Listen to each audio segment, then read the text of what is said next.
Hello everyone. Today I'm gonna read for you the book Days at the Morisaki Bookshop, Part 1. From late summer to early spring the next year, I lived at the Morisaki Bookshop. I spent that period of my life in the spare room on the second floor of the store, trying to bury myself in books. The cramped room barely got any light and everything felt damp. It smelled constantly of musty old books. But I will always remember the days I spent there because that's where my real life began.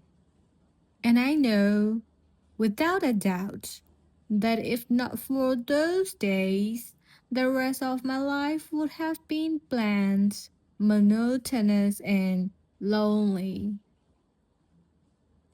The Morisaki bookshop is precious to me. It's a place I know I'll never forget. When I close my eyes, the memories still come back to me so vividly. It all began like a bolt of lightning out of the clear blue sky. No, what happened was more shocking than that. More shocking even than seeing frogs raining from the sky in a downpour. One day, Hideaki, the boyfriend I'd been going out with for a year, suddenly blurted out, "I'm getting married." When I first heard him, my mind was filled with questions. Now, if he'd said, "Let's get married," I would have understood. Or if he'd said, "I want to get married," I still would have understood. But "I'm getting married" was just weird. Marriage, after all, is a covenant based on mutual agreements. So, grammatically, the sentence was completely wrong. And what about the casual way he said it? It was so brusque. The tone of his voice was exactly the same one he would have used to say, "Hey, I found 100 yen on the side of the road."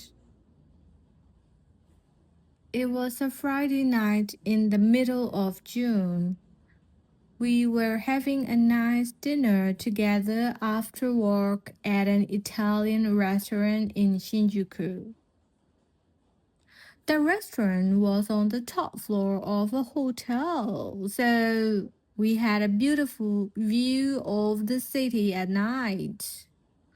All the gleaming neon lights, it was our favorite spot.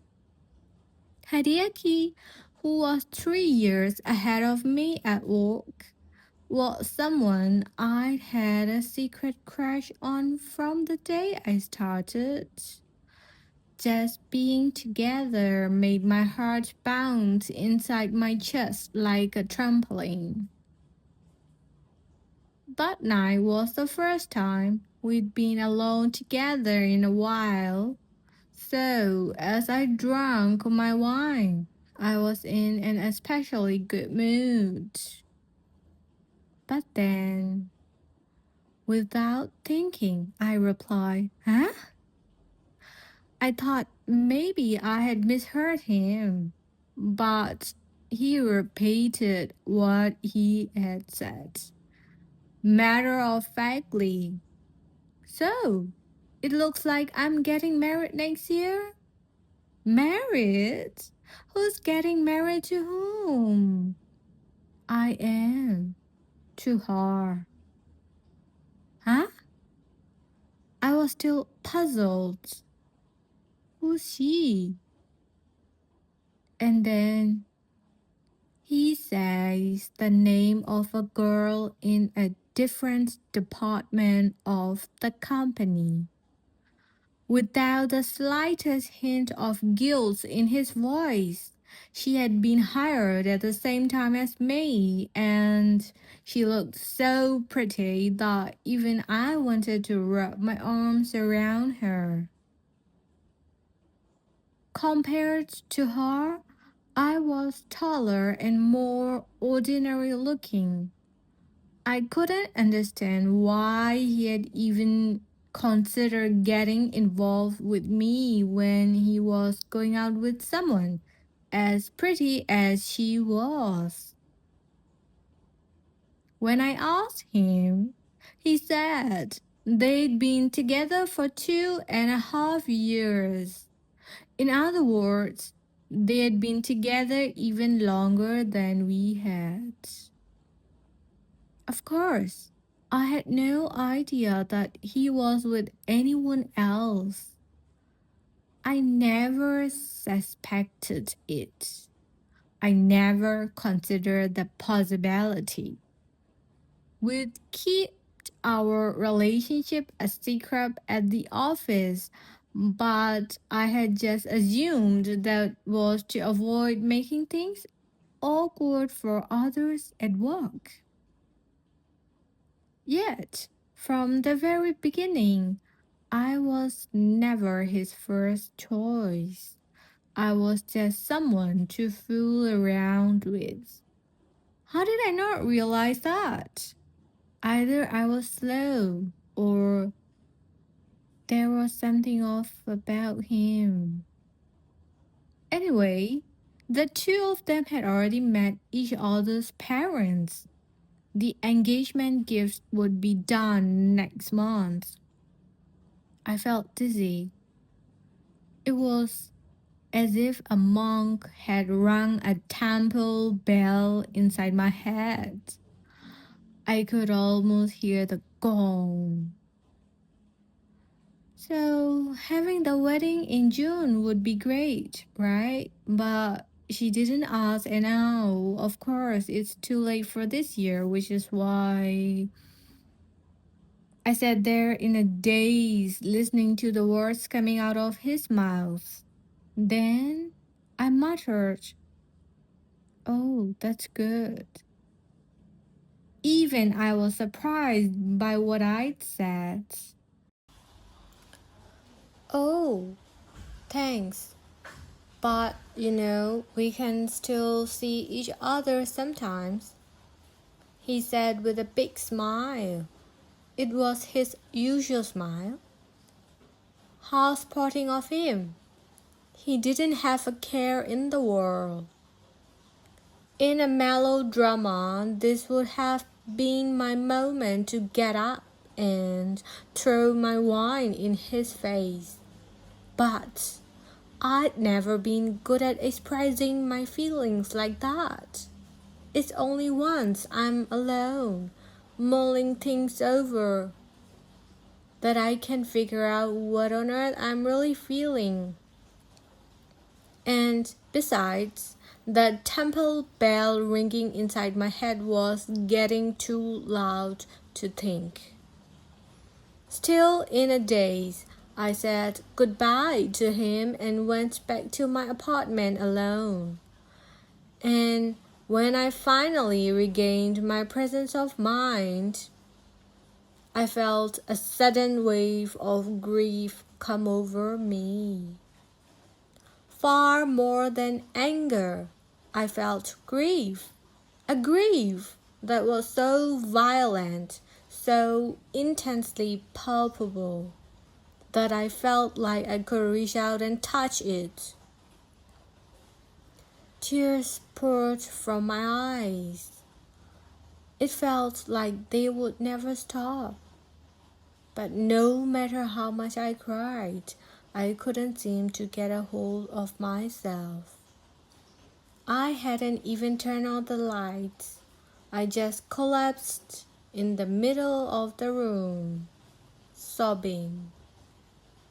The dumb thought popped into my head that if only all these tears were wild, I'd be rich. But it was so dumb that it made me cry more. Someone help me! I thought to myself. I was serious, but I couldn't raise my voice. I couldn't do anything but cry. After that, it was just one awful thing after another. Because we worked in the same office, I had to keep seeing him no matter how much I hated it. And he kept contacting me as much as ever, which was excruciating. And to make things worse, I was always running into his fiancée in the break room and the cafeteria. Whenever it happened, she would greet me with this radiant smile, and I couldn't tell whether or not she knew about us. Before long, my stomach refused to take in any food. I couldn't sleep at night. My weight dropped precipitously, and despite my attempts to hide it with makeup, my complexion became so pale that I looked like a corpse. In the middle of work, tears would come streaming down my face. I cried so many times, hiding inside a stall in the bathroom, muffling the sound of my sobbing. After 2 weeks of this, I'd reached my limit, physically and psychologically. I finally went to my supervisor and handed in my resignation. On my last day of work, Hideaki came over and said in a cheery voice, "Just 'cause you quit doesn't mean we can't get dinner, right?" I had lost my boyfriend and my job all at once. I felt almost like I'd been cast off suddenly into outer space. I'm from Kyushu and came to Tokyo for work after graduating from a local college in the south. Because of that, the only people I knew in the city were basically the people from the office. And because I'm shy and have never been good at making friends, in all of Tokyo, there was no one I was close to. When I look back, the world that sums up the life I'd lived up till this point, all 25 years of it, is adequate. I was born to an adequately wealthy family, graduated from an adequately good school, got a job at an adequately good company. Meeting Hideaki meant so much to me at the time, for someone as passive as I was then. Finding a boyfriend like him was nothing short of a miracle. I liked him so much that I could barely stand it. The downside was I never saw this shocking coming, and I had no idea how to cope with it.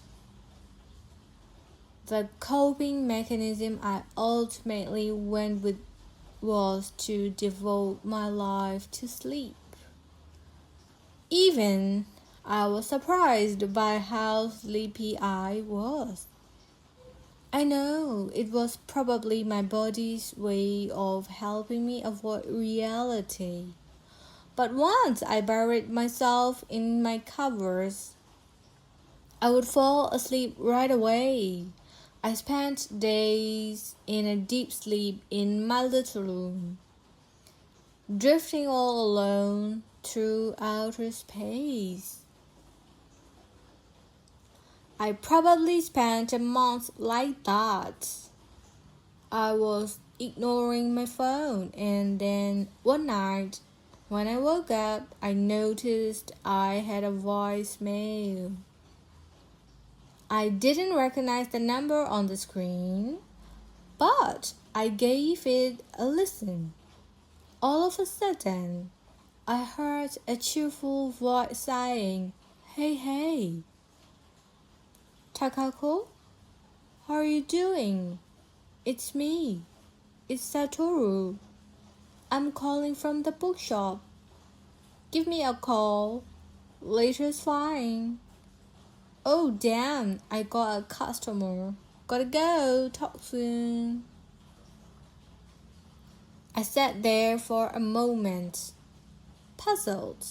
Satoru? Who? I had absolutely no idea. He said my name, so it couldn't be a wrong number. What was the bookshop? Bookshop?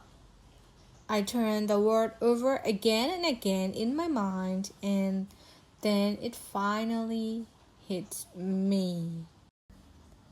Okay, everyone, if you like this audiobook and if you want to listen more, please subscribe my channel and please like this video. Thank you for your kindness.